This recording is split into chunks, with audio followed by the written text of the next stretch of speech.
What's up, people? Today it's my Flash Season 7 Episode 9 review entitled Timeless. And just off the bat, I thought this episode was really confusing. I don't know if I like it or not. This was another episode where they made Iris kind of dumb. It's like, we know Iris is smart, stop putting her in all this stuff. But anyway, if I sound tired, it's because I am. It's 12:11 p.m. Wow. Anyway, whatever. I've been up for 18 hours straight, but that's not important. Let's just roll that intro.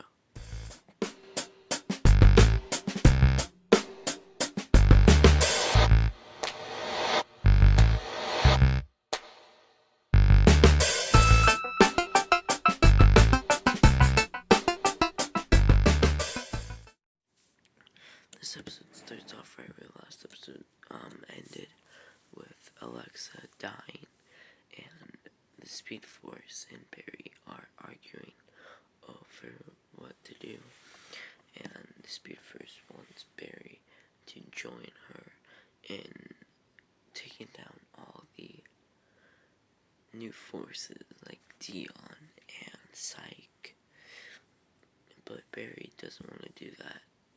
So they argue, and by the end, the Speed Force ends up walking away. And I thought this was a really good opening scene, and I don't know, is the Speed Force the main villain of Season 7 Part 1? Looks like it. But then, oh wow, more clips. Yeah, the Speed Force ran away. But then, Camilla needs to talk to Cisco, and Cisco and Camilla talk, and they talk about how Camilla got a job offer in San Francisco, and that's mainly it, but it comes back there in the episode. But Iris gets called along with the rest of Team Flash into a Team Flash meeting, where Barry is pitching his idea that he could travel back to the night where they defeated Eva and stop all this from happening. And Iris is mainly against it. And I don't know, some people are thinking Barry's right, some people are thinking Barry's wrong. I couldn't decide. But yeah, Iris goes to the Citizen, and Camilla has this infrared camera that can sense if people have been near or are the embodiment of some force. So they're gonna use that to go find Nora. Yeah. Then Barry is talking to the rest of Team Flash, and wow, that's a loud bass. The Cisco is very reluctant to this plan, but he doesn't know. So Barry goes to the year 2000, Star City, to go get Harrison Wells. And Harrison Wells knows kind of exactly what's going on. He's like, "Oh, hey, Barry." And so Barry asks Wells for his help, and Wells, of course, says yes. But I don't think we're gonna see a lot of the spoils this season. But when Wells and Barry get back, Cisco is working on the tachyon device and making it better to be able to hold the forces stuff. And Harrison talks to all of Team Flash, and it's just a good scene, man.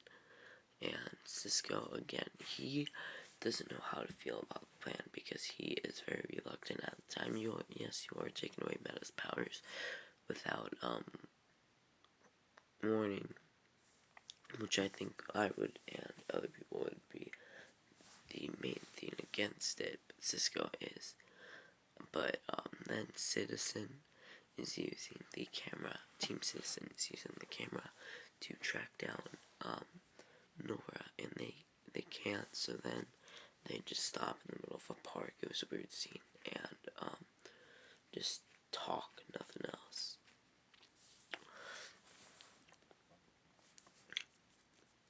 Yeah, but then we cut back to Star Labs, where Chester has put the final piece on the puzzle of the suit, and Barry walks in at the perfect time because Dion has appeared, Dion Owens, and he is antagonizing Team Flash, and he notices something is up with Team Flash. They're being suspiciously nice because they're afraid of him, but Dion doesn't know that it is Team Flash. They just know it's Star Labs. But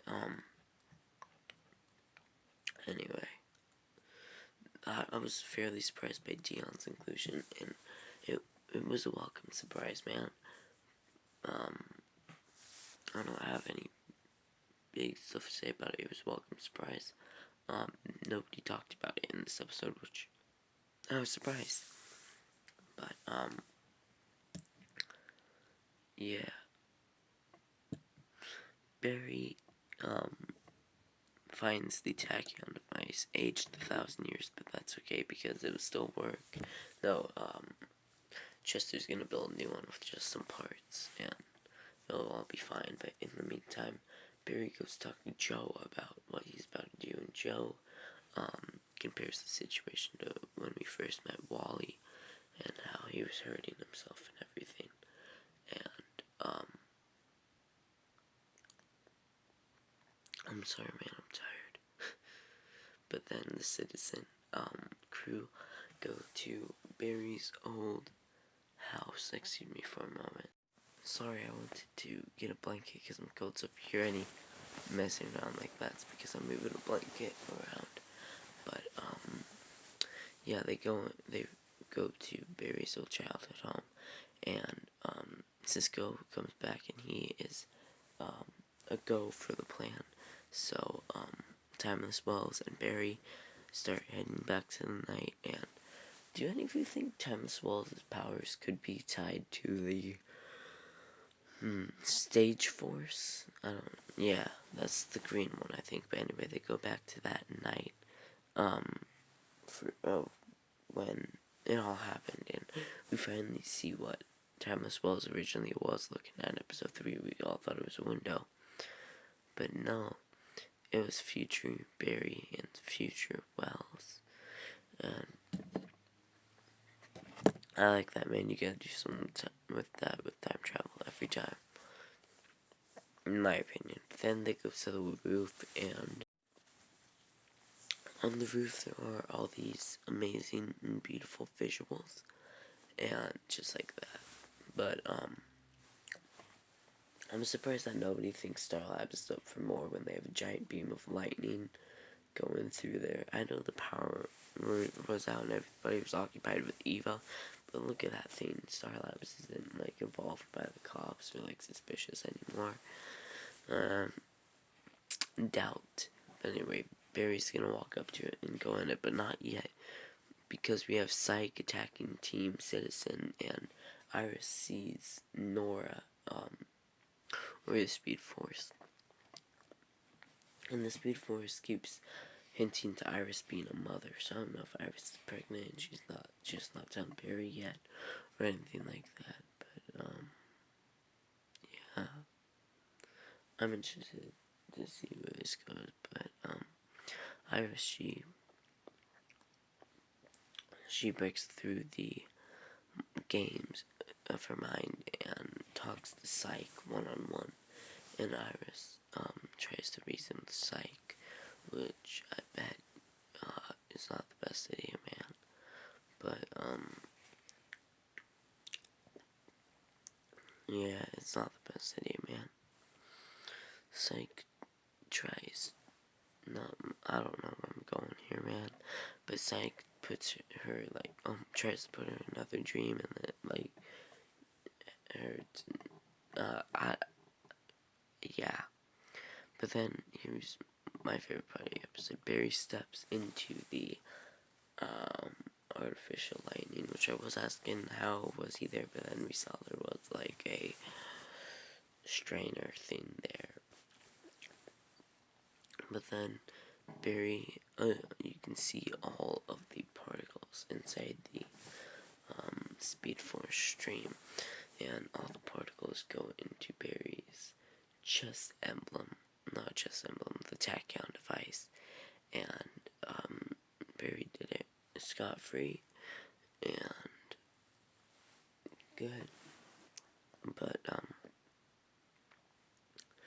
then we have modern day Cisco and Chester looking at the black holes, and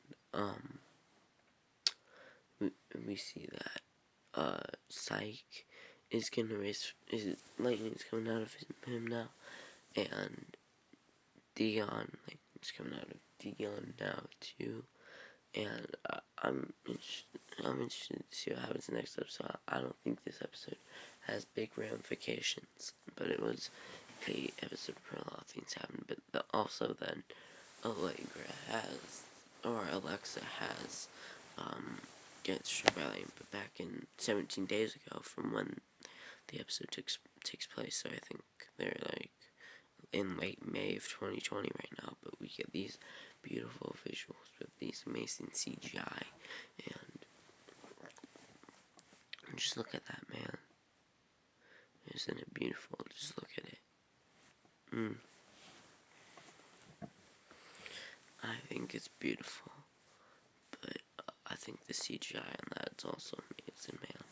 I don't know how they made that on a CW budget, but anyway, we have Barry crying because of it. It's how beautiful, of how beautiful it is. But back to present day, we have Psyche disappearing from existence, or like something else. It's complicated. But then we have Dion. He is doing the same thing. He's getting erased from existence, and also Alexa is getting erased from existence too.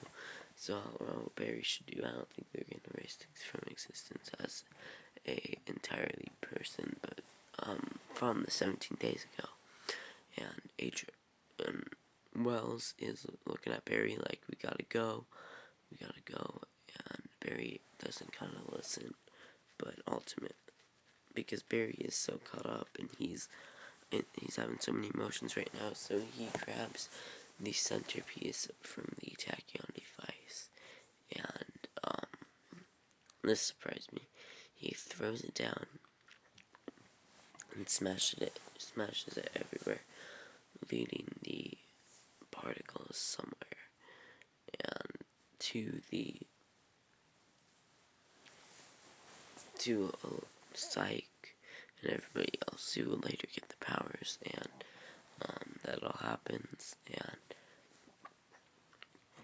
time is reset because Barry couldn't actually do it this time. I don't know what First Flash would say, but yeah, that's a beautiful visual too. But anyway, they come back home, and they tell Cisco and Chester about their mission, and then they get an alarm, and Alexa has woken up, so they go upstairs, and they talk to Caitlin about Alexa's vitals, and Caitlin says that Alexa woke up for just a split moment there, and Iris thinks it's because of Barry and her's connection, which, I'll be honest, I don't think is a wrong thing to assume, because you guys obviously, when you guys were on the same pace back there, you did bring her back to life. So, Iris and Barry bring her back to life. I don't know if I like this or not. Ooh, I'm sorry. I don't know if I like this or not. I haven't decided yet, but, Alexa is freaking. I don't know if they have Psyche on their side now. No. ways on their site now or anything, but it would be a useful help. But here we finally have the big thing where Skull and Camilla revealed to each other that they want to leave Central City, and they think that San Francisco is the best guess, which they don't say that, but that's just kind of what I got. But then for our final ending scene, we have Dion. He's just messing around with the football, listening to music. He is approached by the Speed Force, and they have a little mini conversation. The Speed Force pulls a reverse flash with the vibrating hand, and it's just an interesting ending that I want to see where it leads. But next week, we got part 1 of a 2-part episode, so I don't know, I'm interested to see how that goes. But I'm so sorry for being tired and like how crappy this review was. I'm sorry. If you check any other video, you know this is not really what it should be, and I'm way better at this stuff in my mind. But I hope you enjoyed my little theory or whatever. But